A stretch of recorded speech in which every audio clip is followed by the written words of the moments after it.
Buenas tardes a todos.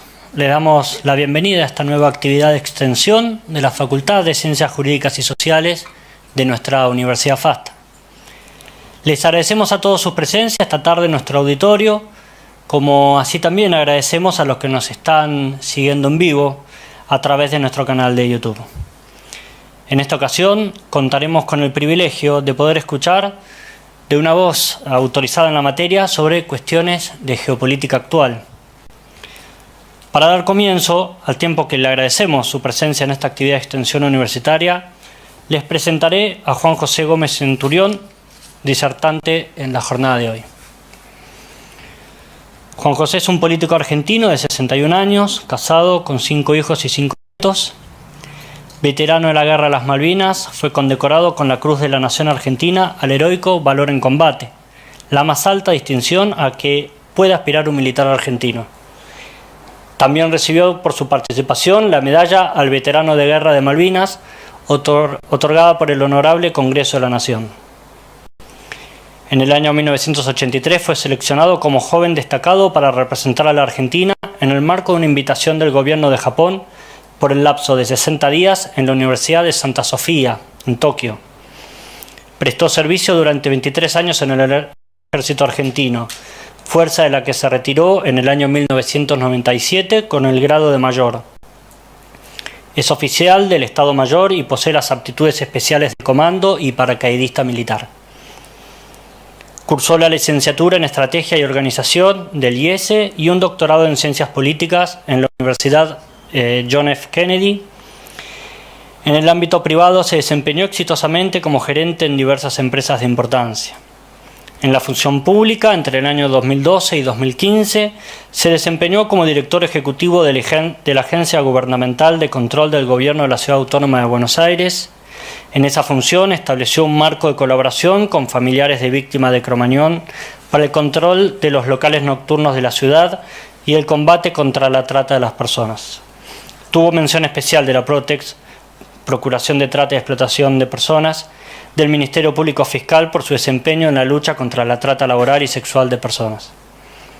En el año 2015 asume como director general de aduanas, cargo que mantiene hasta noviembre del 2017, denunciando y esclareciendo numerosos hechos ilícitos. Desde noviembre del 2017 y hasta febrero del 2019 fue vicepresidente del Banco de la Nación Argentina. Es fundador y presidente del partido NOS, actualmente precandidato a presidente de la Nación. Juan José, un gusto, su auditorio. Bueno, buenas tardes a todos. Préndelo. Ahí está. Ahí, bueno, buenas tardes a todos. Gracias por acompañarnos en la tarde de hoy. Un sábado a la tarde, hablar de geopolítica parece árido. Vamos a tratar de hacerlo lo menos árido posible, digamos, al tema. Y muchas gracias por la universidad en este ciclo de extensión cultural. Perdón, tenés razón. Para mí es como si fuera sábado hoy, pero bueno. Y gracias por la invitación a este Centro de Altos Estudios en este ciclo de ampliación cultural, porque es una oportunidad como para poder conversar de temas que creo que nos interesan a todos. Para arrancar un poco con la conversación de hoy o con la charla de hoy, hablar de geopolítica o parece una cosa muy lejana o una cosa de moda, ¿no? Cada vez que hay alguna guerra, que hay algún conflicto, todo el mundo empieza a desatar el tema geopolítico sin saber mucho de qué habla. Entonces escuchan en la televisión gente que opina sobre el tema. En general en la Argentina convengamos que hay 47 millones de geopolíticos, 47 millones de ministros de Economía, de directores técnicos seleccionados en la Argentina. Todo el mundo sabe de todo. Pero para concretar un poco de qué estamos hablando cuando hablamos de geopolítica, la geopolítica es una disciplina que históricamente se ha encargado de analizar cómo es la proyección del poder de todas las formas del modelo de la nación-estado sobre otros estados. No analiza sistemáticamente el conflicto. Pretende la geopolítica de alguna manera, mediante una metodología de análisis, detectar con anticipación dónde van a estar los conflictos, dónde se orientan y dónde se van a consolidar los conflictos generados por este actor, que es el actor de la geopolítica. Después lo vamos a poner en duda esto, pero históricamente lo ha sido, que es el Estado-Nación.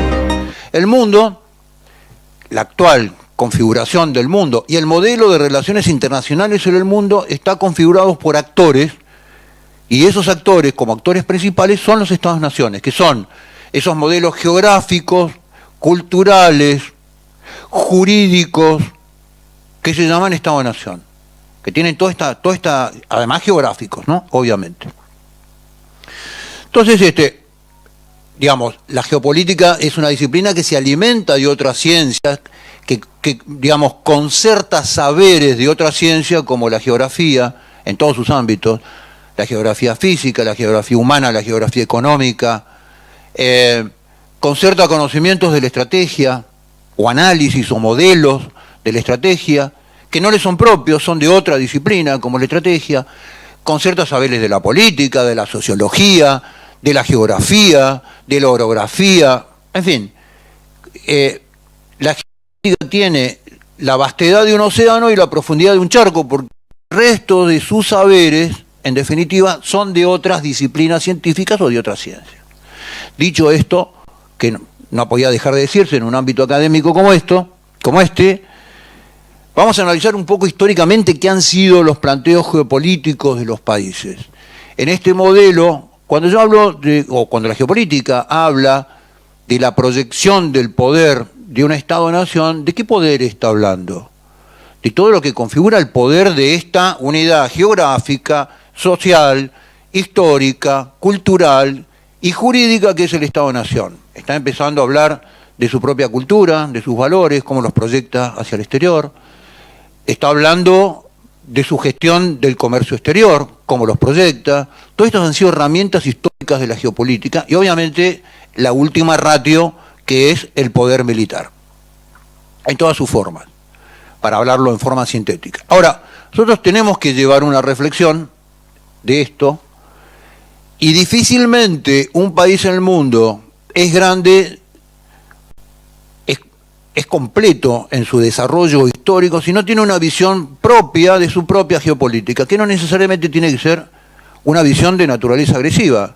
Costa Rica, en su modelo, tiene una visión propia de su modelo de inserción en un modelo geopolítico de conflicto en el mundo. Y yo hay cosas que no voy a hacer, me dedico a hacer determinadas cosas, otras que no hago. O sea, no hace falta ser Rusia, o ser Francia, o los Estados Unidos para tener una visión geopolítica. Chile, que es un país chiquitito, es un país que es una de las muestras de una clara conciencia geopolítica generacional que no depende de ninguna fuerza política ni de ningún modelo ideológico y que ha sido sostenida en el tiempo. Entonces, si analizamos, por ejemplo, la geopolítica tiene su propio modelo teórico, hay escritores de la geopolítica que vale la pena en algún momento de la vida de uno leerlos, pero tiene dos grandes escuelas, la geopolítica, o dos grandes teorías, o dos grandes modelos de construcción, de proyección del poder de un país. De dos autores, algún día los leen, tienen algunas cosas muy aburridas, pero son muy, muy sustanciosos en su concepto. Son dos modelos clásicos de la geopolítica. La proyección del poder por los espacios periféricos, la proyección del poder desde los espacios centrales. Mackinder y Mahan son los dos grandes autores británicos que a lo largo de la historia no es que ellos diseñan la teoría, analizan la historia de la proyección del poder de las naciones y dicen, miren, acá hay dos modelos clásicos. El modelo de las líneas exteriores es un modelo que claramente es un modelo de dominio naval, ¿no? De controlar la gran superficie de movilidad de la proyección del poder militar, económico, comercial, que son los mares, típica de ¿quién? ¿Qué país podemos asignarle a este modelo estratégico? Gran Bretaña. Históricamente, el control de los mares. Maham. Mackinder es el otro autor, dice no, lo importante del modelo geopolítico es el dominio del internet, de los espacios continentales, y desde ahí proyectar el poder. Quien ha sido históricamente el cultor de este modelo, Alemania. Para poner dos modelos básicos, digamos. Obviamente, Estados Unidos ha sido después un país, como Estados Unidos es un país de síntesis de un montón de cosas, que ha unido estas dos teorías geopolíticas y primero ha concertado su interland y después ha desarrollado la maniobra exterior hacia los mares. Estos han sido los grandes modelos. Si analizamos la historia de los países, no podemos analizar todos, pero vamos a ver que claramente no existe un modelo espontáneo de los países que han llegado a grandes posiciones en términos de su propio desarrollo, de su propia economía, de su proyección, de su poder hacia el exterior. No hay un modelo espontáneo. Lo que hay es una visión de sus propias capacidades y cómo debe proyectar su poder y una estrategia para desarrollarlo. La estrategia, de alguna manera, a veces se confunde con la geopolítica. La geopolítica marca el modelo, la estrategia marca el plan. Este es el objetivo y estos son los medios. Entonces uno mira Estados Unidos. Cuando escuchamos o cuando leemos que Monroe en la conferencia latinoamericana del año 1905 expresa América para los americanos, no está haciendo un invento, no está haciendo un anuncio como Massa o como Alberto Fernández todos los días. Lo que hace Monroe es expresar lo que hace mucho tiempo venía haciendo Estados Unidos. Estados Unidos, parte de las 13 colonias, parte de los estados del sur, la guerra civil se unifica y empieza su carrera al oeste, hacia los territorios que habían sido antiguamente de España, y al mismo tiempo empieza su carrera al sur, hacia los territorios que habían sido de España y después sobre los de México. Entonces, la mitad de los territorios hoy, de los estados que hoy constituyen Estados Unidos, fueron territorios o de México o de España, y algunos de Francia en el norte.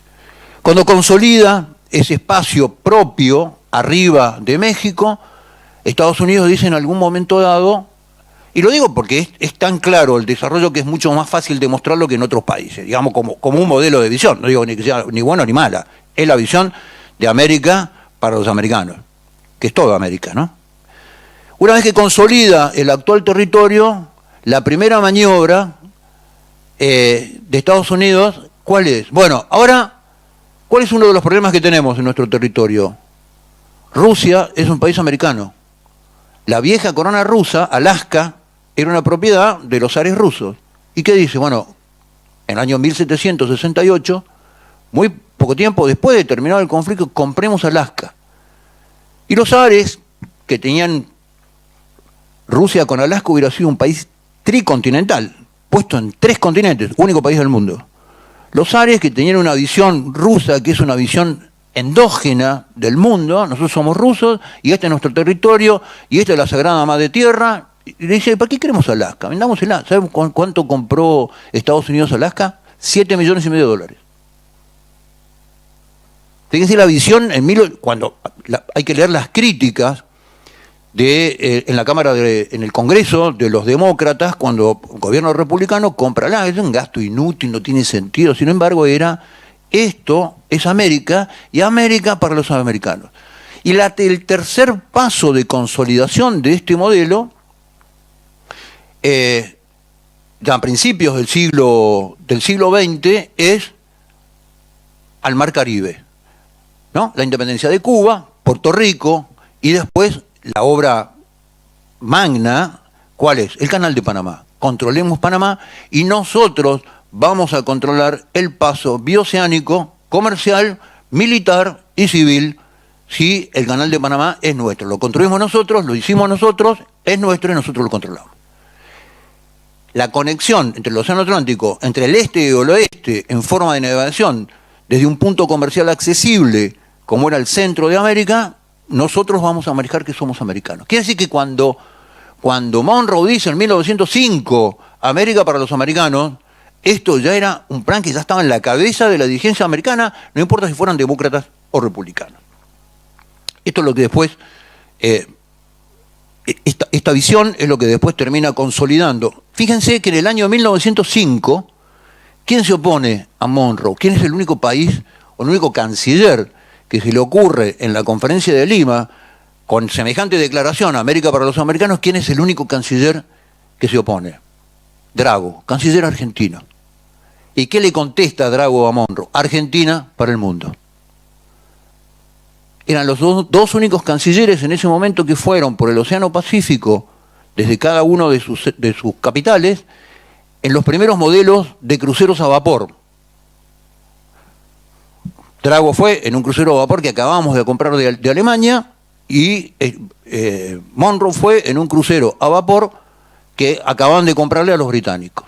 Y los dos se encuentran ahí, el canciller llega en un crucero de guerra, con bandera de guerra. Y bueno, y aquella Argentina, de Argentina para el mundo, digamos, como símbolo, perdió su consistencia a lo largo de su historia, y América consolidó el modelo de América para los americanos. Estas son visiones geopolíticas.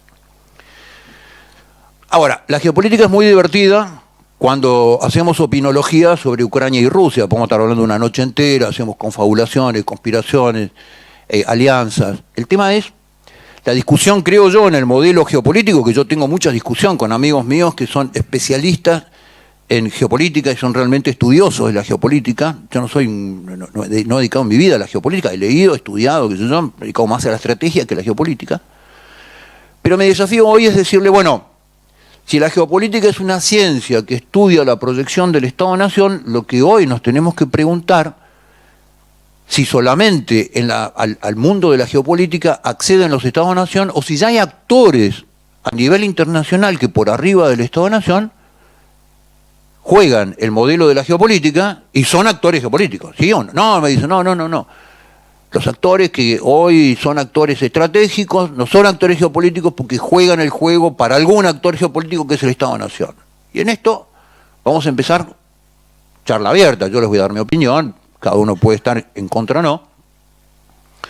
Cuando hoy hablamos del fenómeno globalista en el mundo, debemos reconocer que un modelo de naturaleza económico-financiero, con sus inversiones hoy en la primer potencia comercial del mundo, como es China, que además ha diseñado todo un modelo geopolítico de diseño de puertos y diseño comercial con combinación de puertos, trenes, navegación a lo largo del mundo, como primer actor comercial y como actor geopolítico.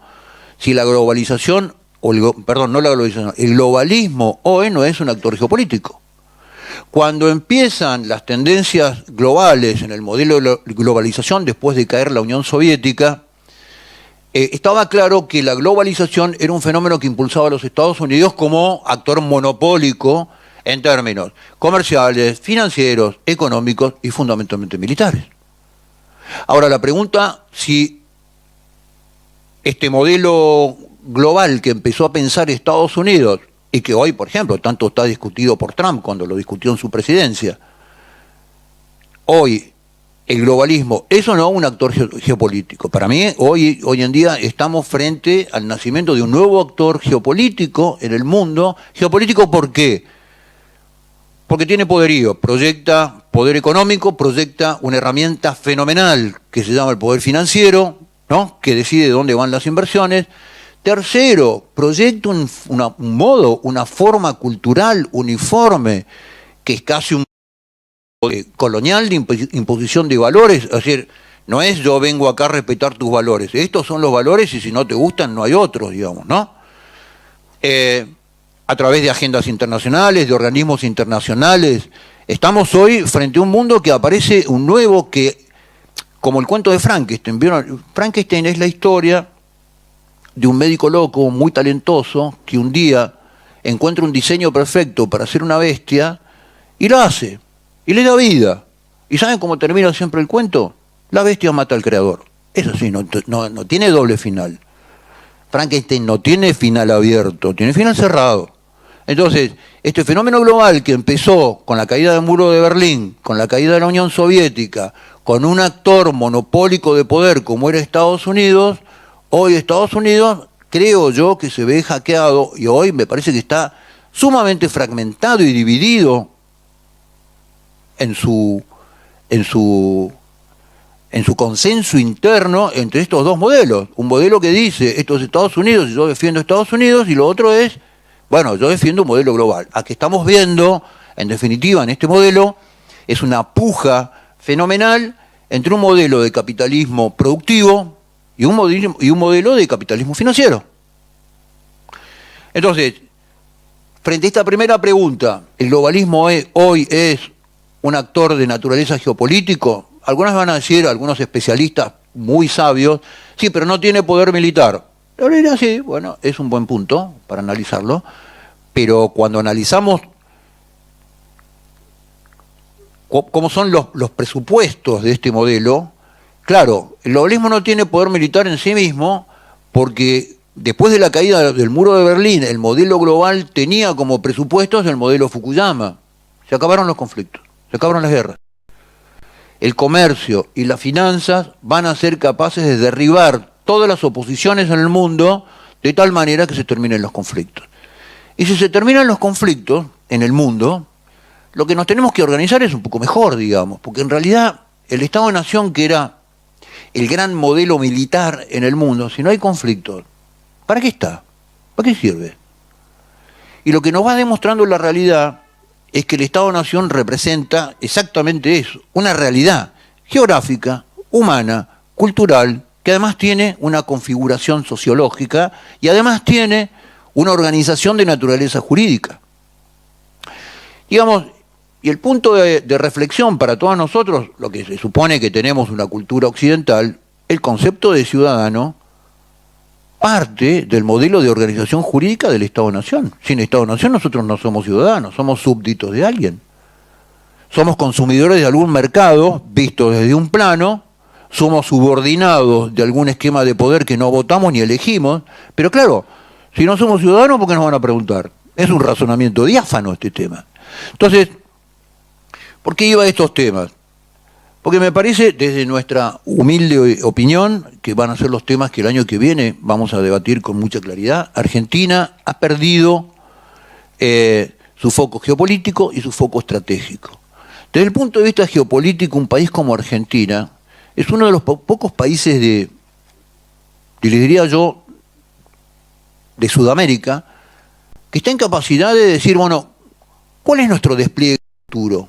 ¿Cuál es nuestra área de crecimiento en un país enorme, que lo tenemos despoblado, con la Patagonia en riesgo, con modelos de soberanía que hoy están siendo puestas en duda sistemáticamente, con una carga de presión desde el punto de vista comunicacional, con el nuevo modelo del terrorismo indigenista que nos viene desde afuera, donde se consolidan organizaciones que abiertamente discuten el Estado Nacional. Una organización que discute la soberanía del Estado Nacional no tiene demasiada diferencia en términos criminales que una organización que se dedica a traficar cocaína, digamos. Es un delito. Una organización que se proclama con bandera, con bombo, con banda, con chat, con videitos, con YouTube, hasta en TikTok se publicitan, que dice, nosotros, esta organización, reclamamos territorios y no reconocemos la ley argentina ni al Estado Nacional, es una organización delictiva. De acá en la China no hay demasiado análisis, hay muchos abogados acá presentes que los veo y de altísimo nivel de prestigio, pero digo, yo no soy abogado ni quiero serlo, pero es una cuestión del sentido común, que son organizaciones delictivas. Bien. En este modelo, ¿cuál es el único modelo de proyección geopolítico de la Argentina en el futuro? Bueno, el modelo natural de proyección no es hacia el norte, no es hacia Bolivia, como pretendía el kirchnerismo hace años queriendo mudar la capital a Santiago del Estero. Nuestro modelo de maniobra estratégica, de maniobra de desarrollo geopolítico es el Atlántico Sur. No hay otra. Primero, porque es un lugar estratégico en el mundo. Después, porque es propio. Tercero, porque es el vínculo natural con aquello que vieron nuestros bisabuelos, que era el futuro en el mundo, que es la Antártida, el continente antártico, único continente del mundo que no tiene división política, el continente del mundo que hoy está protegido por el Tratado Antártico hasta 2040, única fuente de agua inagotable del planeta, de agua potable, recursos petroleros, recursosictícolas, uranio, petróleo, lo que a ustedes se les ocurra. Todavía no terminamos de saber qué hay abajo del hielo de la Antártida. Ese es la natural protección. Por algo, en el año 1904, el presidente Roca funda la primera base permanente de la Argentina, y Argentina fue por 38 años el único país del mundo con presencia permanente en la Antártida.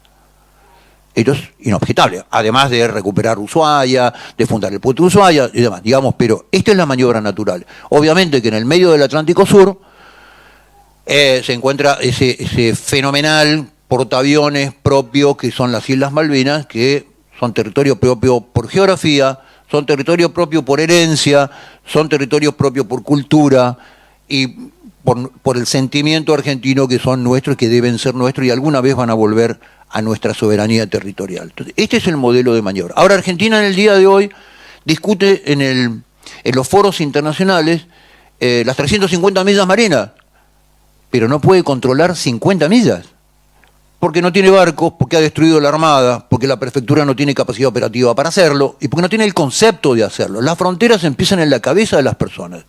Argentina es un país que dentro de esta absoluta falta de conciencia, además de destruir a sus Fuerzas Armadas, ha perdido las nociones básicas de lo que es el concepto del modelo del Estado-Nación, que son las fronteras.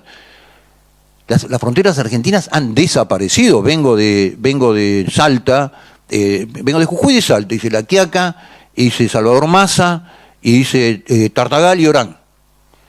Y cuando uno habla con los productores de la zona, sobre todo los productores madereros, por ejemplo, que Orán tiene una industria maderera antiquísima, de altísimo nivel de calidad en maderas, me dicen, bueno, ¿qué es lo que ustedes necesitan? Frontera, me dice, señor. Acá pasan y nos roban y se llevan los árboles más jóvenes, los cortan, se los llevan a la rastra para hacer leña. Las mejores maderas, las maderas delicadas, se los cortan, se las llevan para hacer leña. Necesitamos frontera. Argentina, la sociedad argentina se ha acostumbrado a vivir de la mano del modelo irresponsable de nuestros políticos. Ningún padre de familia se le ocurriría dormir con la puerta abierta. A ver, una cosa es olvidarse una noche de poner llave y otra cosa es dormir todas las noches con la puerta abierta. No someteríamos a nuestros hijos a dormir con la puerta abierta. ¿Por qué Argentina es un país sin fronteras? Cuando la tiene Bolivia. Vaya un argentino a querer instalarse en Bolivia. Vaya un argentino a Paraguay, a los 2 minutos y medio interviene la policía. ¿Y usted quién es? ¿Qué viene a hacer? ¿Por dónde va? ¿Por qué pasó por acá y no pasó por allá?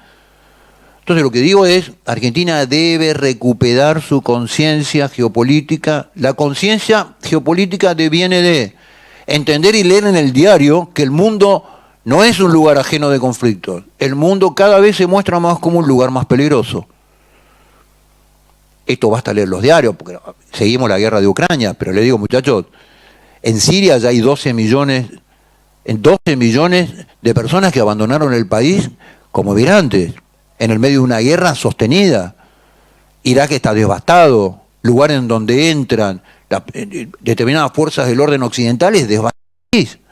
Entonces digo, el mundo no es un lugar cada vez más tranquilo, el mundo es un lugar cada vez más peligroso. Argentina, históricamente, de su posición excéntrica desde el punto de vista del mapa, que para cualquier país del mundo era una enorme desventaja, Argentina supo hacer de eso una enorme ventaja.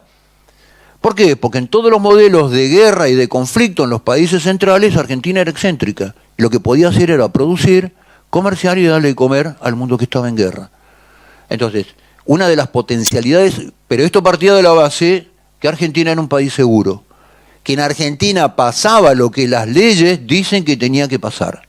Argentina es un país donde el Estado, cuyo modelo inicial, fundador, primigénito, en el orden a sus funciones, que es el monopolio de la fuerza dentro de su territorio, lo ha perdido.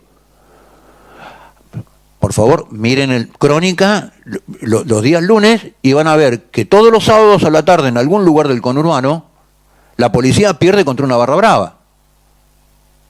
Digo, esto es el símbolo, por supuesto que no es lo más peligroso ni lo más complejo, pero sí es el símbolo.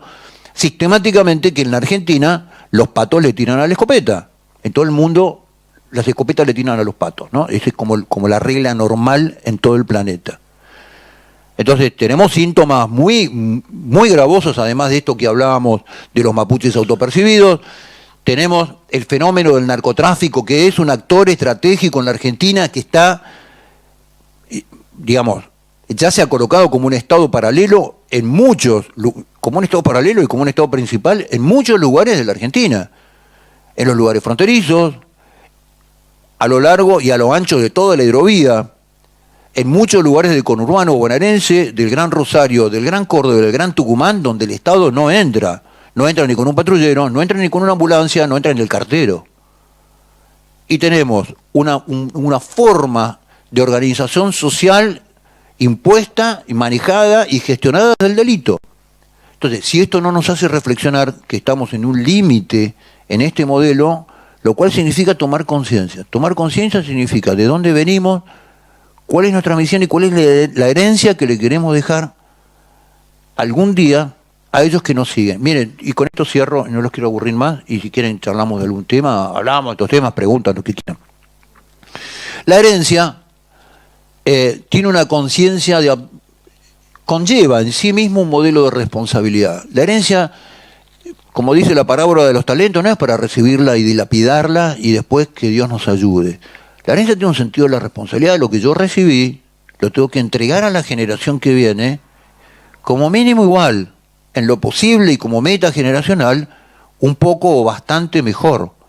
Entonces la pregunta que nos tenemos que hacer es, ¿qué es lo que le queremos dejar a nuestros hijos y a nuestros nietos? Ahora, ¿esto es posible? Sí, claro que es posible. Miren alrededor, el grueso de los países que son nuestros vecinos lo hacen.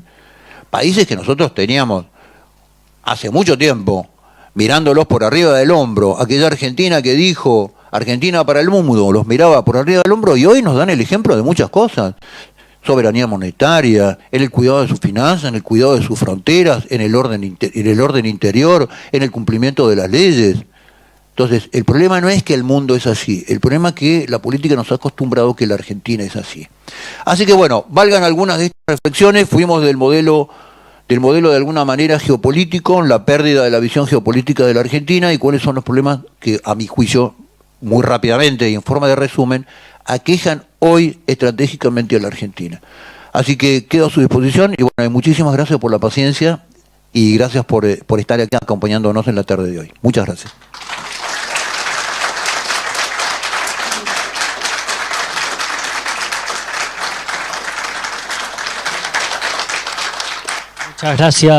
Muchas gracias Juan José. Vamos a dejar un espacio abierto a preguntas. Me van avisando, yo voy a ubicar a los que quieran hacer preguntas y les alcanzo el micrófono, ¿les parece? Hay seguro que el doctor Campos Carles quiere hacer una pregunta. Bueno, vete, yo lo conozco. Hola Juanjo, buenas noches, ¿se escucha? Sí, perfecto. Bien.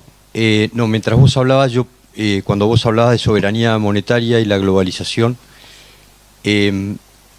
justo estos días estuve viendo cómo Rusia está y China y otros países están buscando cambiar el intercambio de petróleo y gas, básicamente petróleo, reemplazar al dólar como la moneda de intercambio internacional. Y eso es algo que me ha llamado muchísimo la atención y en el tema de la globalización y el dominio del mundo, creo que la moneda es un tema importante y creo que eso puede llegar a profundizar muchos conflictos, ¿no? Una potencia en declive y una en crecimiento, y quería saber si tenés alguna visión sobre ese asunto. Sí, muy buen punto, Juancho. Claro, es muy profundo lo que decís, porque cuando arrancó la guerra en Ucrania y a mí me preguntaban sobre este tema, había entrevistas, que todo el mundo decía, bueno, Putin es malo, feo y tonto, ¿no? Porque es la caracterización en general que todo el modelo de comunicacional arma cuando alguien no cumple con el patrón esperado, ¿no? O con alguna sorpresa. Entonces yo decía, bueno, sí, puede ser malo, feo y tonto. Bien, sigamos. Esto tiene tiene corta vida porque va a intervenir Estados Unidos y va a tener Europa. Le digo, no, yo no creo que sea así este modelo. Y esto es sorpresivo. Le decía, no, mire, para mí no es sorpresivo. El fenómeno de Ucrania habló desde Solzhenitsyn hasta, para acá viene diciendo, che, ojo con el tema de Ucrania, en cualquier momento va a haber una guerra. Le digo, si ustedes, yo, cuando lo escuchaba hace 10 años hablar a Putin, que hablaba de este señor, y cuando lo escuché, bueno, la última conferencia que fue muy claro en este modelo que vos estás hablando, es en el foro de Davos del año de la pandemia, en 2020. En el foro de Davos lo invitan a Putin como único político a hablar, y Putin, más allá de la opinión personal, en mi caso bastante compleja de Putin, pero no hay que dejar analizar lo que dice, independientemente de quién lo dice. Putin se junta en Davos, en el foro económico de aquellos inversores financieros que son el modelo de las finanzas en el mundo y los actores principales de las finanzas en el mundo. Ustedes piensen que el modelo de distribución de PBI en el mundo, si no me equivoco, la última cifra que leí, el 92% del PBI en el mundo lo producen el 1.8% de las empresas. ¿No? Más o menos, por ahí le pegan el travesaño. O sea, los que están en Davos forman parte de ese 1.8, ¿no? Está clarísimo. Entonces Putin les dicen, miren, en un mundo de tasa negativa, como era todavía el año 2020, lo que está demostrando, da un discurso de 1 hora, se los voy a resumir brevemente, en un mundo de tasa negativa, que hace 10 años que no crece el PBI en el mundo, los que están demostrando que ustedes, los que tienen dinero, no pueden incidir en absolutamente nada en el crecimiento del PBI en el mundo. Lo que nos está indicando es que el factor financiero no va a hacer crecer el PBI, que no hay ningún factor de la macroeconomía que vaya a hacer crecer el PBI en el mundo. Esto lo dice Putin a los sentados, imagínense, estaba Soros, Bill Gates, estaban todos ahí. Un muy lindo desafío. Entonces empieza a ser todo un desarrollo que uno puede compartir o no puede compartir algunas cosas. Entonces dice, yo creo, nosotros en Rusia creemos que la economía que viene ya no es la economía del factor de la inversión financiera. Es el fenómeno de la microeconomía. De la economía de la realidad, de la economía de los commodities, de la economía de la producción, de la economía del valor agregado en cada uno de los productos, y eso es microeconomía. Y cuando nosotros hablamos de microeconomía de los rusos, hablamos de la familia, porque ¿saben qué? Los rusos creemos en la familia. Entonces digo, esta visión de Putin, de que te decía, che, te corto el SWIFT, y Putin te dice, ¿a mí qué me importa? Esta visión que dice, te bloqueo todas las cuentas, y Putin te dice, ¿a mí qué me importa? Yo tengo gas, petróleo, tengo trigo y tengo maíz. Y el mundo de la economía va hacia la economía real, no hacia la economía financiera. Esto se lo dijo Putin hace 10 años, y nadie lo entendió. Nadie entendió de qué estaba hablando Putin. Entonces, cuando este fenómeno de la Unión Europea, que es una fenomenal estructura política, jurídica, económica, financiera, sin aparato militar, porque el botón lo tiene en la NATO, Estados Unidos, se enfrenta a Putin, Putin les dice, te vamos a cortar, bueno, yo te corto el gas. Ahora Putin los mira y les dice, miren que se viene el invierno, como diciendo, che, empiecen a pensar qué les va a pasar en el invierno, digamos, ¿no? Y esto tiene que ver con lo que vos decís. A mí me parece que todo el esquema de los activos financieros en un modelo de la economía real va a volver a ocupar el modelo que ocupa el sistema financiero, que es el sistema del modelo de las transacciones. Pero me parece que la economía va en el dominio de aquellos que dominan determinados sistemas de commodities, que además, fíjate la locura de la Unión Europea, ¿no? Jamás quiso armar un bloque de defensa euroasiático con Putin. Sin embargo, organizó todo su sistema energético, subsidió energías teóricamente limpias durante 30 años a un costo carísimo, con una matriz de energía carísima, y la puso al servicio de Rusia, que era el sospechado, digamos, de este modelo. Un modelo geopolítico muy loco, digamos. Muy loco. Se alinea con China, sospecha de Rusia, pero sin embargo depende de todos los hidrocarburos, el gas, el trigo, el maíz que genera Rusia.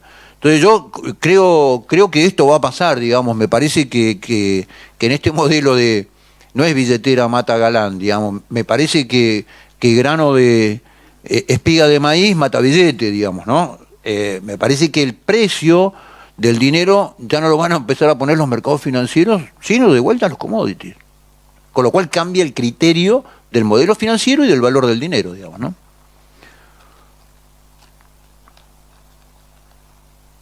Por favor. Las guerras que vienen sean por comida y por agua, ¿no? Y nuestros jóvenes estarán preocupados en qué color de uñas van a usar, qué color de pelo van a tener, mientras otros estén pensando cómo invadirnos o cómo conquistarnos económicamente. Sí, es trágico tu diagnóstico, es muy sintético, pero es muy simbólico, porque, y nosotros a veces me parece que le echamos la culpa a los jóvenes de eso. La culpa es nuestra. Los jóvenes, en definitiva, lo que hacen es aprender ejemplos, aprender razonamientos, aprender visiones de otro modelo. La política argentina hace 40 años que nos dice que el conflicto ha desaparecido. Te digo, porque yo he tenido la discusión durante mucho tiempo, no la tengo más porque es una discusión pérdida de tiempo, digamos. Cuando vos le decís, bueno, a ver, todo el mundo quiere que no haya conflictos. Ahora, la mejor manera de que no haya conflictos es que vos te defiendas. El modelo de defensa, el sistema de defensa es un seguro que toman las naciones. Entonces vos le preguntás como si fuera un chico. ¿Vos tenés seguro de tu auto? Sí. ¿Vos sacaste tu seguro para usar el seguro? Para decir, voy a chocar para usar el seguro, yupi, hoy uso el seguro. Es un disparate, digamos. Uno se previene, saca un seguro para no usarlo, no para usarlo.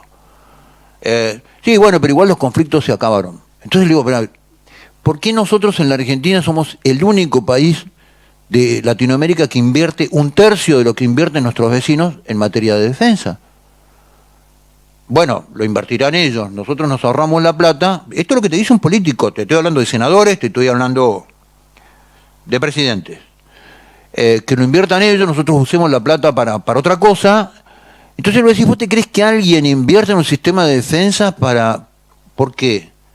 ¿Por qué Brasil invierte 2 puntos, 1.8, 1.6 promedio en los últimos 20 años? Nosotros invertimos 0.6, Chile invierte 1.8, ¿por qué se te ocurre que es? Porque son prevenidos, porque cierran la puerta y porque son padres que custodian la seguridad de su propia casa, porque además el Estado, de la mano de los gobiernos, es el responsable de asegurar la continuidad histórica de un proyecto de nación. El proyecto de nación no termina en nosotros, termina en los que vienen. Y nosotros debemos garantizar que le vamos a heredar a los que vienen la República Argentina tal cual como la heredamos de nuestros bisabuelos, porque acá hay sangre derramada. Entonces, bueno, cuando vos conversás estos temas con la política, lo que te das cuenta es que no hay análisis, lo que te das cuenta es que ni siquiera hay ideología, ni siquiera hay ideas, lo que hay es una bajada de línea, después de Malvinas, de decir, desestructuren todo modelo que tiene que ver con la defensa.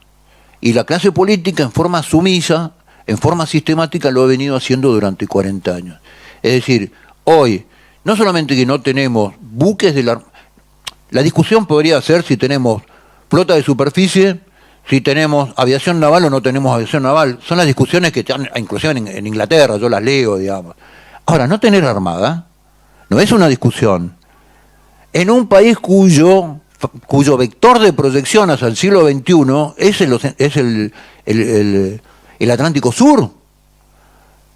Además de destruir la pesca, miren, Argentina podría tener, ni siquiera pescando, capturando pesqueros, podría tener en el orden de los 2.000 millones de dólares anuales nada más que capturando pesqueros. Vos sabés que cuando vos capturás un pesquero, bueno, ustedes son marplatenses de amplio conocimiento pesquero, cuando vos capturás un pesquero, la carga es tuya. Argentina se podría dedicar inclusive a hacer patente corso con el tema de la captura de la pesca. La Argentina está paralizada. Y esto me parece que esa ideología de que el mundo es bueno, ¿no? Casi rusoniana, donde todos los países son buenos, donde se acabaron los conflictos, es una ideología que mamaron de las clases dirigentes nuestros chicos. Y lo que hay que decirles hoy es que ojalá que nunca tengamos... Yo fui a una guerra, yo sé lo que es la guerra, Yo sé lo que son las muertes, yo sé lo que son las viudas, yo sé lo que son los huérfanos, sé lo que son las madres de los muertos. Ahora, la única forma que un país sostenga su proyecto de nación a lo largo del tiempo como herencia histórica, la única forma de hacerlo es asegurarle a cada uno de los países de la Tierra que si vienen por algún objetivo en Argentina, van a tener el peor de los castigos. Y eso es lo que sostiene un proyecto de nación. La disuasión sobre el accionar de determinados temas. Y eso es lo que la Argentina ha perdido, porque lo ha perdido la clase dirigente.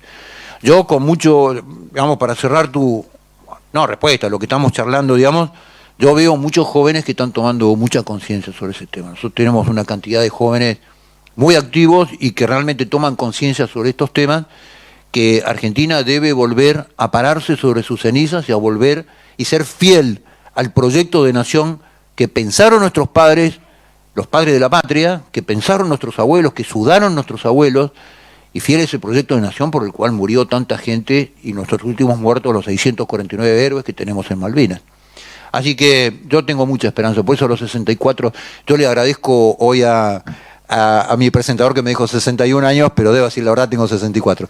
A los 64 años sigo remando con este tema y veo que cada vez con mayor cantidad de gente que entiende que la Argentina debe despertarse, pararse sobre sus cenizas y empezar a caminar el futuro que pensaron los padres de la patria. Nosotros tenemos la obligación de despertar a este gigante que es Argentina. Es un gigante dormido. Y si despertamos este gigante se va a poner a caminar, como se puso a caminar desde el año 1806, que pegó la primera patada en el trasero a los primeros ingleses que entraron en Buenos Aires, a lo largo de toda su historia, que llegó a combatir desde los Andes ecuatorianos hasta las planicies de Brasil en contra de todos los prepotentes de la tierra. Eso es la Argentina. Así que yo tengo mucha esperanza, pero estamos en una muy mala situación. Hola, buenas noches.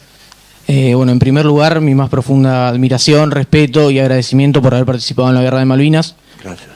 Es una situación que no viví por una cuestión generacional, pero que a todos los argentinos nos toca muy en el fondo de nuestro corazón, así que me parece que siempre hay que revalorizar a quienes participaron de esa gesta.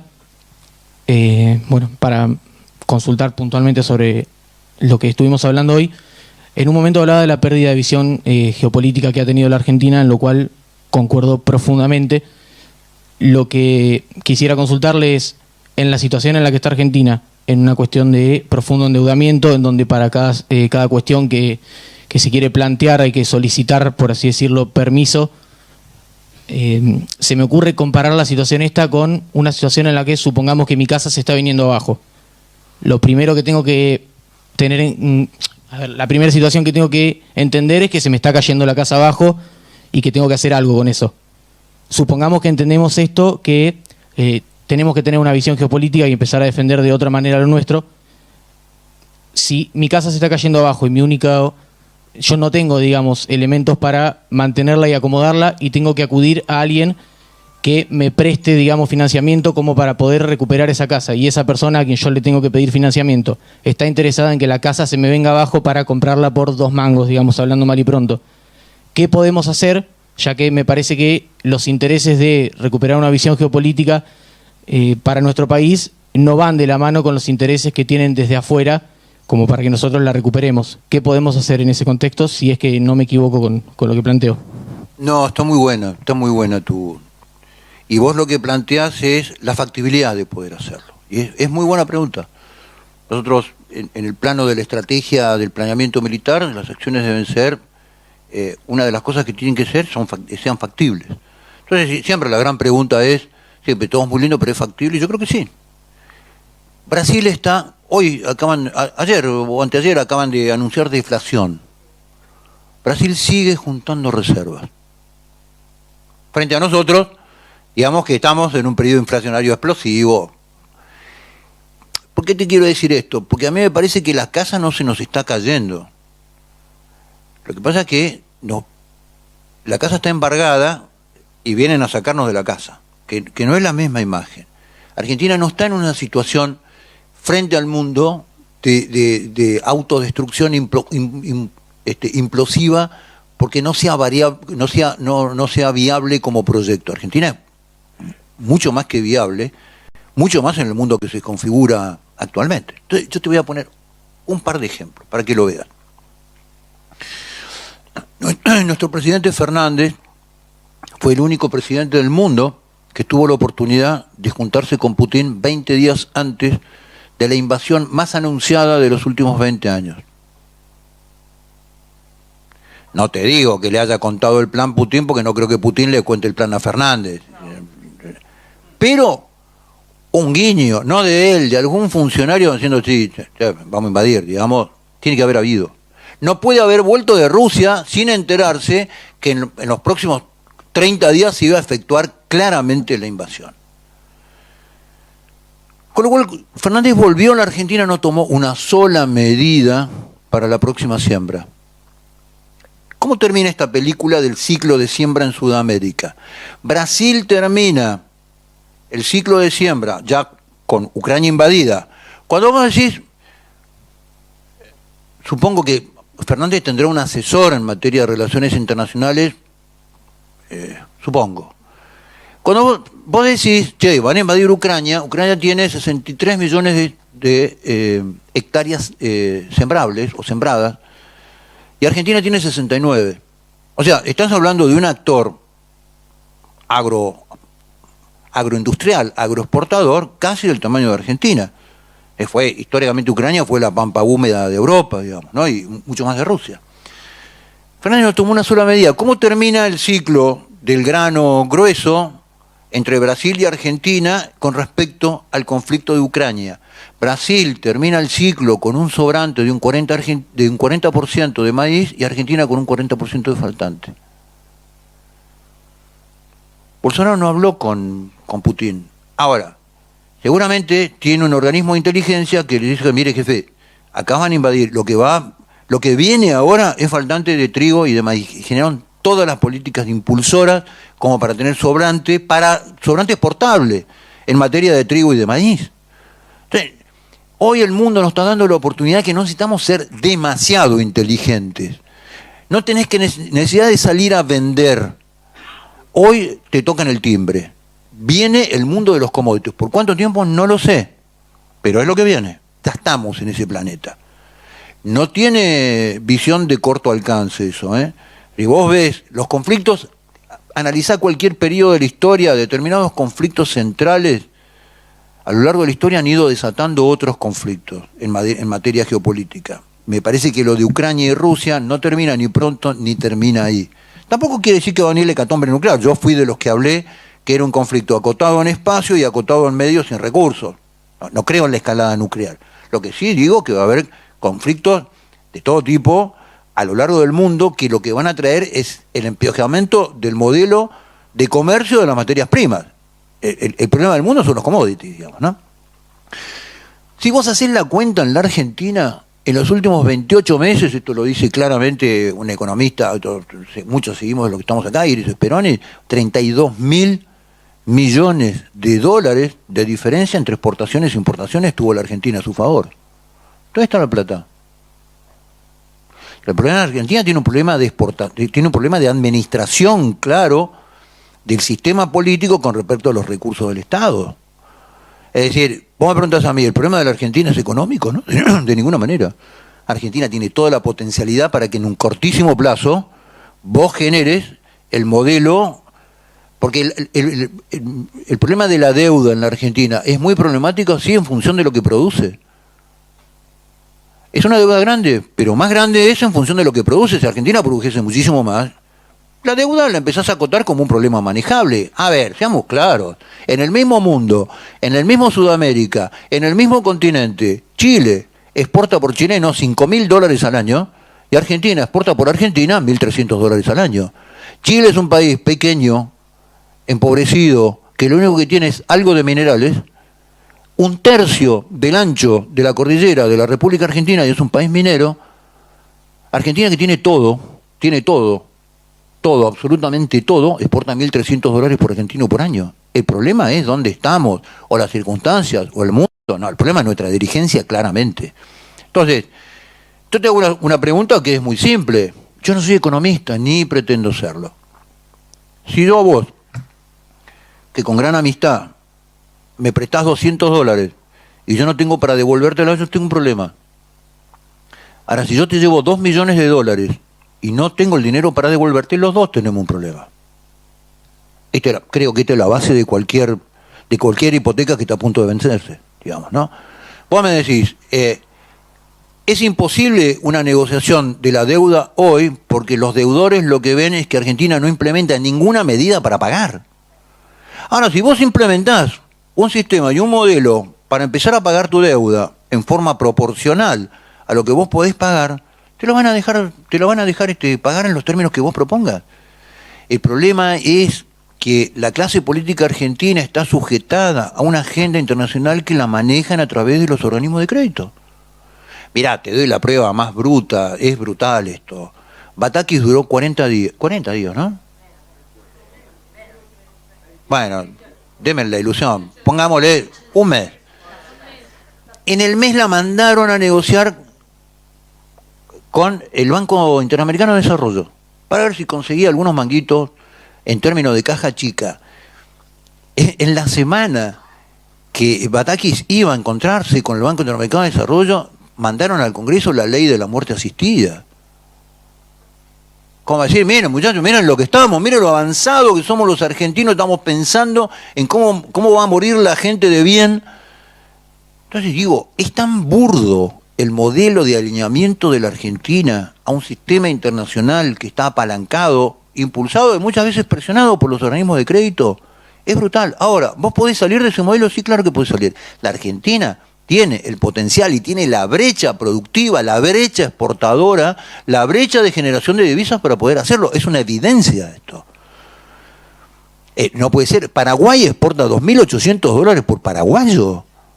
La mayoría es comercio y contrabando. Está bien, pero digo, hay empresas argentinas que se están yendo a producir a Paraguay. Entonces digo, ¿Argentina puede levantar esos $1.300 por argentino? Claro que lo puede hacer. Brasil no deja de acumular reservas. Está en un proceso deflacionario. Van a tener que ir a generar un plan para empezar a deprimir la moneda porque el factor de exportación ya te pone en peligro, ¿no? Con la moneda demasiado arriba. Entonces digo, ¿Argentina lo puede hacer? Sí, claro que lo puede hacer. Estoy absolutamente convencido. Creo que hay pruebas que son evidentes que Argentina lo puede hacer. Por supuesto, esto no quiere decir soplar y hacer botella, ¿no es cierto? Esto tiene determinados modelos de conflictos fundamentalmente internos, en los agentes internos, que son factores de poder en la Argentina, que por ejemplo, el mayor factor de poder social que hoy tenés en la Argentina son organizaciones cuya finalidad es que no haya trabajo en la Argentina. Porque viven de la mecánica extorsiva hacia el modelo de el gasto público. Hoy tenés, antes, cualquier lista electoral que viniese de algún sector del peronismo, lo que tenía era dirigentes sindicales. O no tiene más dirigentes sindicales, tiene dirigentes piqueteros. Un piquetero va al Congreso para que nunca jamás haya una ley que promueva el empleo. Esto está clarísimo, porque el negocio del modelo de extorsión social es que no haya empleo en la Argentina. Entonces vos podés generar, cuando no hay empleo, y no hay salario, cualquier forma de distribución que elijas de la riqueza que no sea el salario es pobreza. Eso es pobreza garantizada. Entonces digo, la Argentina lo puede hacer, yo sí creo que lo puede hacer.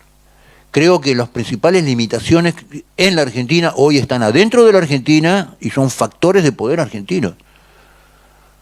Pero bueno, es mi convicción y por eso estoy acá. Si no, estaría con mis nietos, hoy con mis 6 nietos que me reclaman.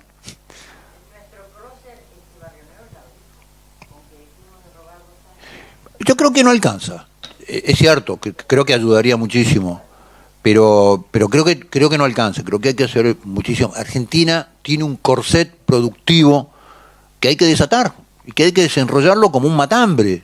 Y es esto lo que te lleva de exportar $1.300 por cabeza a $5.000 por cabeza. ¿Qué producen los chilenos? Además de algo de minería, de una minería muy focal. ¿Qué es lo que producen los chilenos? Mano de obra chilena. Agarran un durazno, lo sacan de la planta y terminan exportando dulce, digamos. No tienen demasiados factores.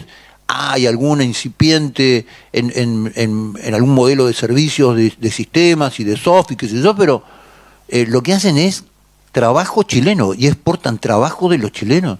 Entonces nos dicen que ese mundo se terminó. Es mentira, ese mundo no se terminó. Es más, en China se abren todos los días 1.500 fuentes de trabajo. Entonces cuando te dicen la era del final del trabajo, sí, para nosotros, para ellos no.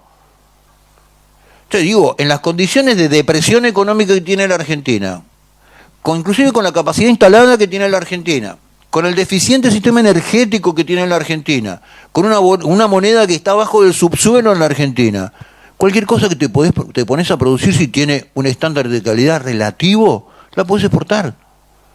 No la vas a exportar a los Estados Unidos, es obvio, para tus países vecinos sí. Cuando vos recorres el interior de la...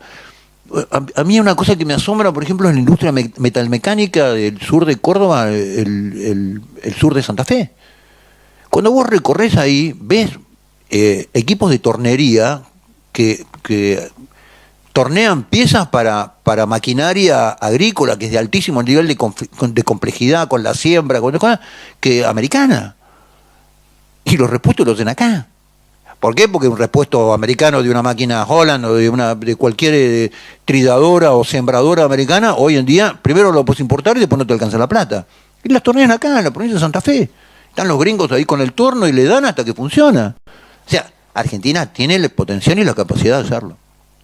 Perdón, sí, Chino. Teniente Coronel Sandinoto, veterano de guerra de Malvinas, gran amigo y camarada.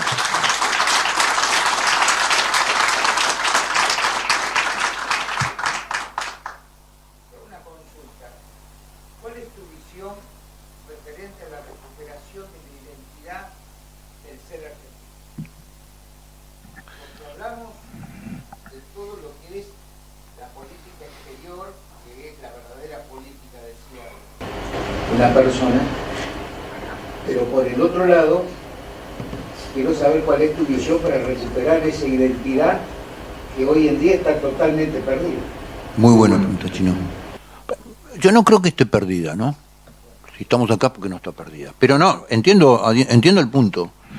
Yo creo que las naciones son muy parecidas a los individuos, a nosotros como seres humanos. Es muy difícil que nosotros podamos insertarnos en nuestra vida laboral, social y demás si no tenemos un patrón de identidad propio, digamos, ¿no? Y se nota mucho cuando eso pasa.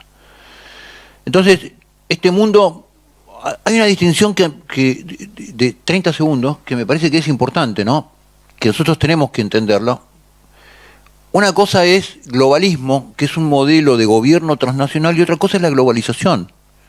La globalización es una consecuencia, es un fenómeno cultural, económico, comercial, político, que es como consecuencia de las mejoras de las comunicaciones, de Internet, la presencia digital, y todas esas cosas extraordinarias que hoy nos trae la tecnología. Es más, la globalización hoy nos permite conocer discursos en el mundo de líderes que son opuestos al modelo globalista.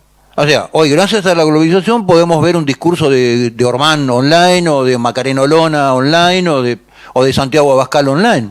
Eso es globalización. Ahora, lo otro es un gobierno transnacional. Entonces, digamos, en esto quiero ser claro, porque si no hay mucha gente que me pregunta, pero ¿y qué hacemos? ¿Cerramos la frontera? No. Argentina debe meterse de cabeza en el modelo de globalización, buscando relaciones bilaterales en el mundo de naturaleza recíproca, bajo un principio de identidad. Uno no se puede insertar en el mundo si no sabe quién es. Como cualquier ser humano no puede ingresar a un grupo de referencia mucho más amplio si no tiene claro su modelo de identidad, porque entonces se empieza a vestir como el otro, habla como el otro, se peina como el otro, si tuviese pelo, digamos, que no es mi caso.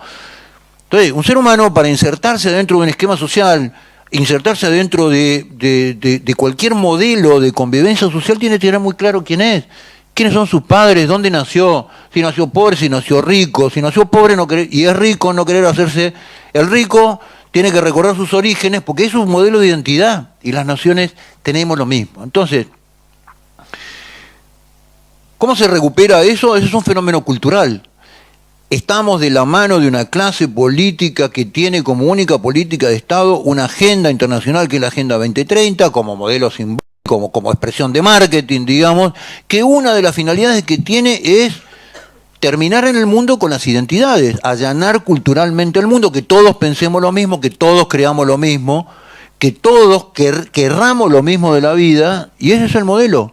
Después, alguno podrá decir eso es bueno, eso es malo, para mí es perverso, porque las personas, las naciones, tenemos que ver con nuestro origen, de dónde arrancamos. Una nación no somos los que estamos acá sentados hoy disfrutando de la vida o no. Una nación, una patria, son los que fueron antes, los que construyeron lo que nosotros heredamos, los que pusieron su sangre, nosotros y los que vienen. Es un pacto en el tiempo, es un pacto multietario, es un pacto que va de generación a generación, con lo cual nosotros hay cosas que no podemos decidir, no tenemos el derecho a decidir determinadas cosas que son fundadoras de la Argentina, porque los que vienen no van a opinar y los que se fueron no tienen derecho a opinar sobre la Argentina.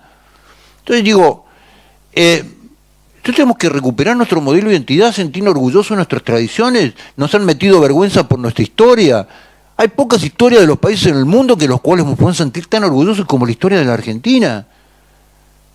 Nuestro idioma, no hablemos del idioma inclusivo, que es una estupidez soberana, digamos, pero nuestra lengua.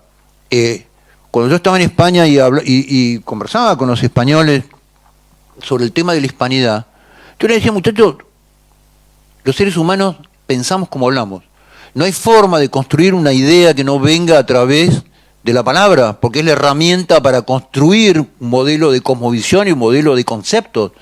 Entonces, para nosotros es mucho más fuerte el idioma en común, la lengua en común, con ustedes, con los españoles, con todo lo que es Hispanoamérica, de lo que es la proximidad territorial en un mundo que ha superado el fenómeno de la distancia. Entonces yo hablaba con Boxadé, digo, decime qué tenés que ver vos adentro de la Unión Europea con un finlandés. Nada. Sí, obviamente. No sos ni igual, ni parecido, ni hablas igual, ni hablas distinto. Pensás distinto porque hablás distinto. ¿Con quién sos más parecido? ¿Con nosotros o con un finlandés? Bueno, este es el modelo que nosotros debemos volver a repensar. El modelo de la construcción cultural. Somos como hablamos, somos como pensamos. Y Argentina tiene una clara identidad que lo diferencia del resto de los países del mundo, nuestra historia, nuestro folclore, nuestras tradiciones, nuestra cultura, nuestra forma de expresarnos. Ser argentino es una forma de ver al mundo. Ser argentino es una forma de pensar. Ser argentino es una forma de entender un montón de cosas y ser argentino también es una forma de morir.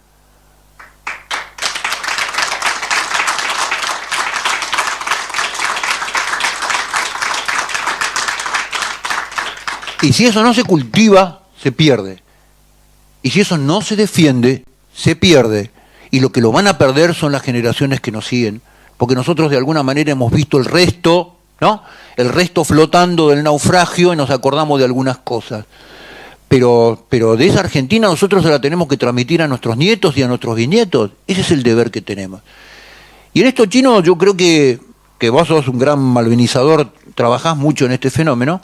Yo creo que hoy uno de los puntos de encuentro en este proceso de identidad es Malvinas, y son nuestros muertos en Malvinas.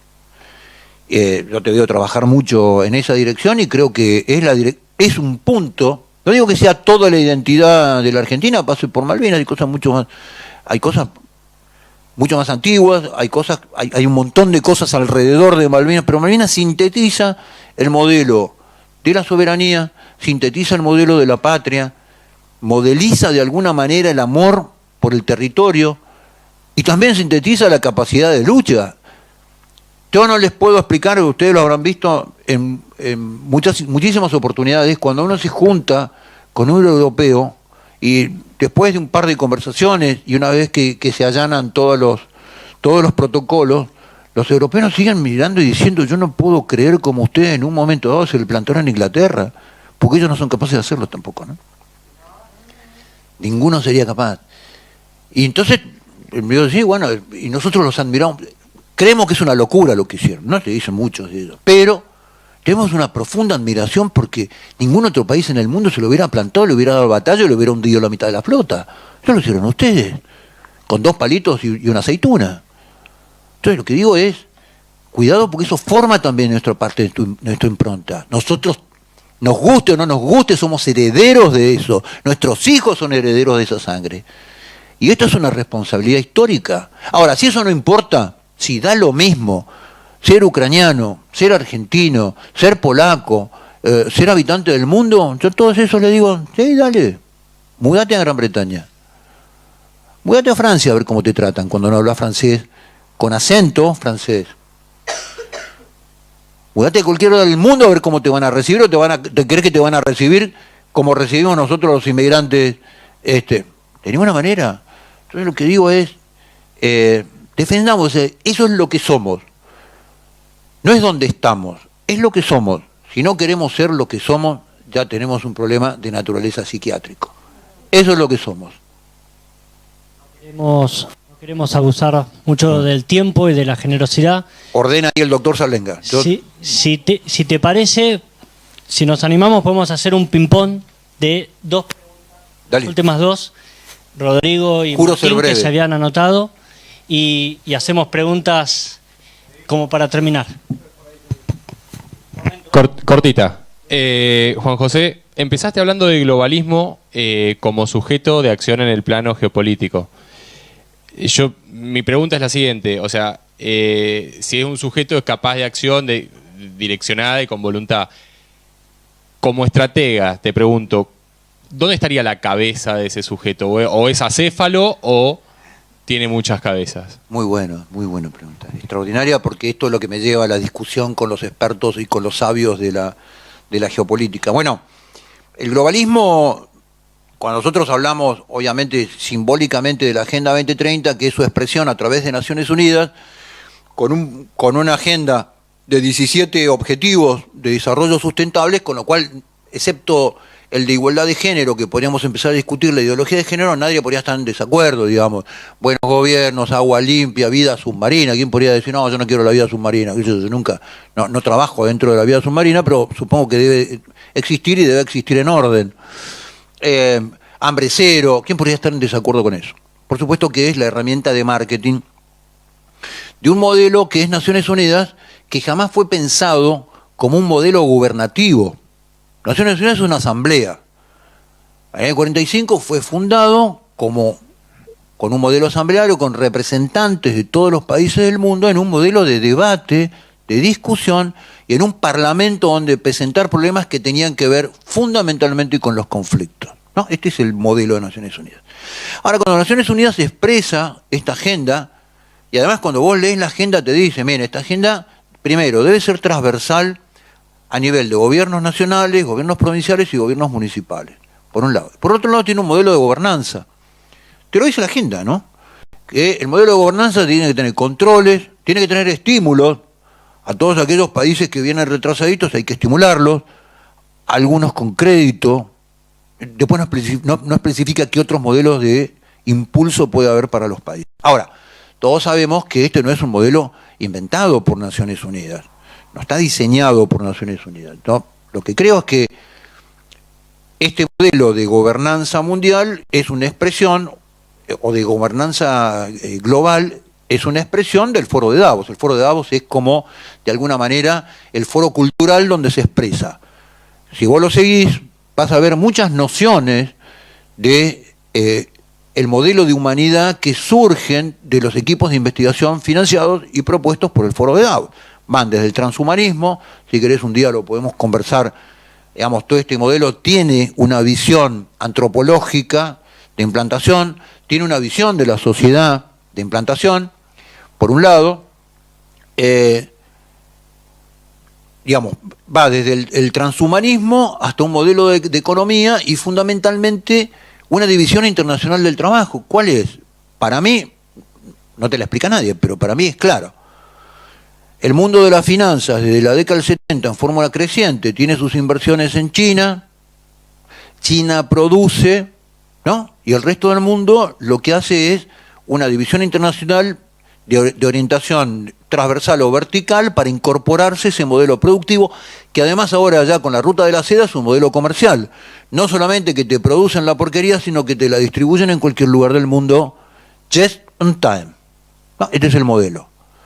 Ahora, bueno, ¿de qué vive el resto del mundo? Acá, fin de la era del trabajo. Bueno, ¿qué es lo que ves en Europa? En Europa, alineado absolutamente con este modelo de integración vertical en China, Europa vive de los servicios financieros, de las patentes y los servicios tecnológicos. España, por ejemplo. Los españoles son banqueros, ahora nunca los gallegos fueron banqueros, ahora son banqueros. Entonces, cuando vos ves el PBI, esto lo conversaba con diputados españoles, lo que decís, che, muchachos, pero esto no produce trabajo. Ah, bueno, pero te produce el subsidio por desempleo.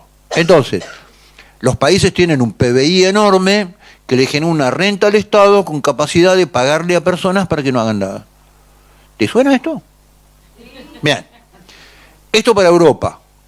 Servicios financieros, tecnología, patentes farmacológicas para ser fabricadas en la India. El PBI hoy de Europa, excepto Alemania, que tiene sectores de nichos tecnológicos, Francia también tiene algunos, de nichos absolutamente tecnológicos, de alto nivel de tecnología, que se producen en ese lugar y generan también renta. ¿Cuál es el modelo para África y para el otro África, que es Sudamérica? ¿Cómo es el modelo? El modelo es son sociedades que se van, en su modelo de producción, se van primarizando, van pasando de modelos complejos de producción a modelos cada vez más primarios y fundamentalmente reservorios de determinado tipo de commodities. Uranio, litio, si te da la cabeza como para producir soja, dale para adelante, no te voy a decir que no. Ahora, todas economías primarizadas. A ver, pensemos, modelo socialismo del siglo XXI. Venezuela era un país que producía combustibles de alta calidad. Hoy hay que agradecerle a Dios que pueda sacar petróleo. Argentina. Hemos visto el proceso de castigo de la producción en la Argentina en todos los índoles. Argentina era un país que exportaba inclusive determinado tipo de productos, con las tecnologías buenas, malas, pero digamos, como decía Aldrich, el modelo productivo es una escalera. Vos lo trepás, cuando llegás arriba de la escalera, tirás la escalera, pero una vez que estás arriba, digamos, no cuando estás en el medio de la escalera. Te pongo algunos ejemplos. El otro día, visitando Cuyo, en una reunión de productores me dicen, bueno, pero Mendoza produce. Sí, claro, pues Mendoza, claro, una de las provincias más pujantes de la Argentina. Somos los primeros exportadores de mosto a nivel internacional. Le digo, muchachos, antes producían vino, ahora importan mosto. Los hijos de ustedes van a exportar uvas. Ni siquiera pasa de uva, van a exportar uvas. Entonces, el modelo del socialismo del siglo XXI son commodities, producción de naturaleza absolutamente primaria, y con eso el Estado captura la renta y paga planes. ¿Te suena? Esto es. Ahora vos hoy en la Argentina podés en marcha un modelo productivo y rápidamente empezás a generar empleo, aumentar las exportaciones y empezás a agarrar salario. El salario es consumo y ahí empezás una rueda, juntás obviamente reservas para que poder pagar tus vencimientos en materia. Cuando Argentina aumente rápidamente el PBI, la deuda, es un chiste negociable. José, si te parece, atendemos la pregunta de Martín de León Prandi y ya con eso cerramos la jornada del día de hoy, ¿te parece? Sí, por supuesto, con mucho gusto. Muchas gracias, Juan José, buenas noches. Perdón, por ahí la pregunta es un poquito larga, pero uno te escucha a vos y a mí me gustaría apelar al estratega, porque es donde dijiste que es el lugar donde más cómodo te sentís. A veces es una opinión personal, siento que el Foro de San Pablo hizo como un mago, ¿no? Por un lado nos mostraba las normas de izquierda y el progresismo, y algunos compraban los globos contentos y estaba buenísimo y parecía como una montaña rusa, uno va subiendo y la espera con mucha expectativa. Y por otro lado iba consolidando un paraestado de la mano del narcotráfico, de la mano de la consolidación de un paraestado que no solo es económico, sino que es una fuerza de choque, de la mano de la consolidación de los planes sociales que al principio eran solo planes, pero después también son una fuerza armada y de choque. Basta ver el caso de la frontera norte con Milagro Sala. Entonces me acordaba a la par de eso y te escuchaba a vos que hablaste muchas veces de la sangre, de una frase de Jefferson que decía que el árbol de la libertad se tiene que regar con la sangre de patriotas y de tiranos. Y pensaba en nuestro caso, que bueno, obviamente hemos sufrido, digamos, procesos, y los que están hoy acá como vos presentes ya la han derramado la sangre y las lágrimas y el esfuerzo. ¿Cómo podemos hacer como argentinos para convencer a todos aquellos que compraron ese tren de la alegría, que era lo que vendía el Foro de San Pablo, para saber que el Estado necesita usar la fuerza?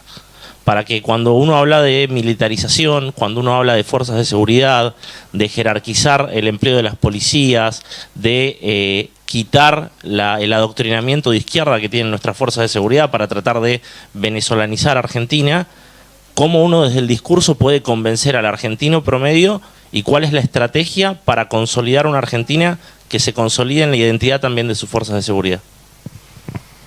Pues es un punto tu pregunta, y me parece un punto extraordinario, porque además tocas varios puntos. Yo creo que no hay peor reacción frente a determinados fenómenos que la de un progre, ¿no?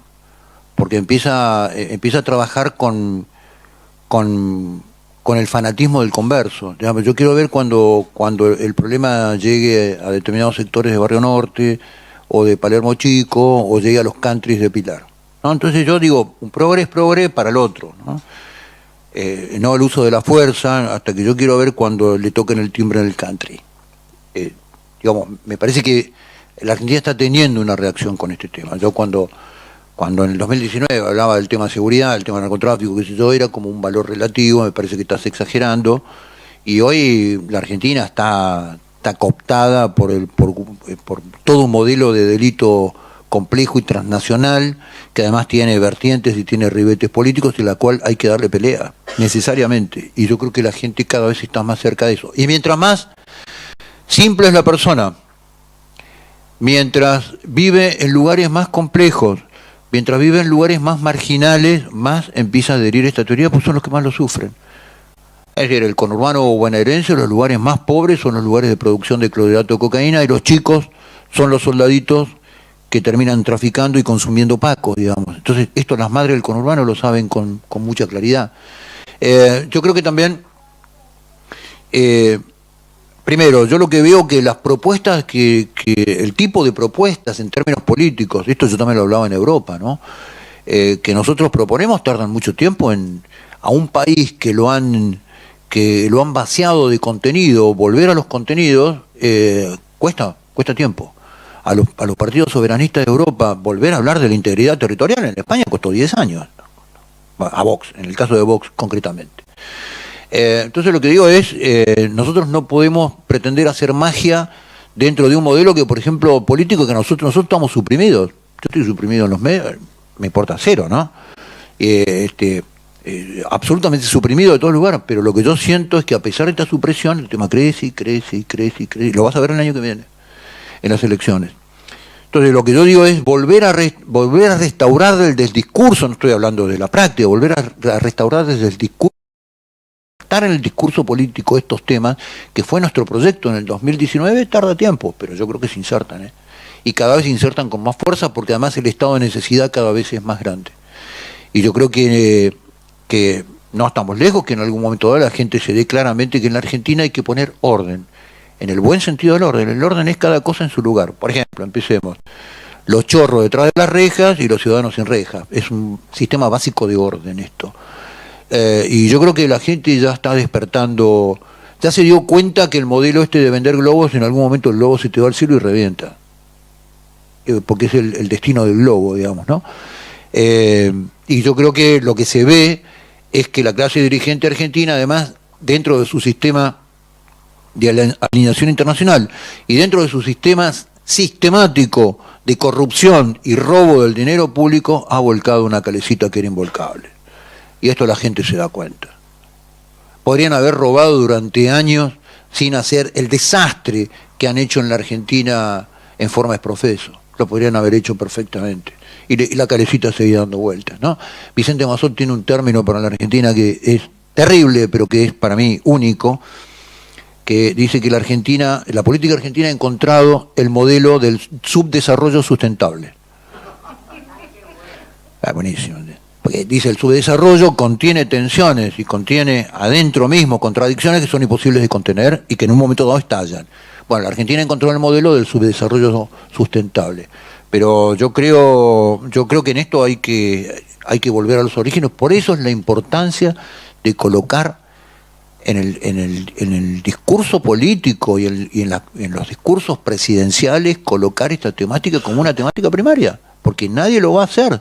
Todo el mundo te dice que esto se soluciona con paz, con amor, con mentira. Esto es un modelo de conflicto que nos han insertado, donde los gobiernos compran gobernabilidad a las bandas de dirigentes de las orgas paraestatales, porque no son orgas sociales. Las organizaciones sociales son las que sostiene la sociedad, no el Estado. Cuando a una organización le pagan todos los meses, es una orga estatal. Y están tercerizando el modelo de seguridad pública en las calles. Entonces ahora el policía que detiene un piquetero termina preso el policía. Entonces, digamos, si nosotros no revertimos esto, no tenemos salida. Pero yo creo que es absolutamente reversible. Hay que dar el conflicto. Así de simple. Bueno, yo les agradezco muchísimo, muchas gracias. Muchas gracias a vos, Juan José. En nombre de la Facultad de Ciencias Jurídicas y Sociales, de toda la Universidad FASTA, te agradecemos tu tiempo, tu generosidad y la claridad, bueno, y este aplauso merecido. Muchas gracias. Muchas gracias. Gracias.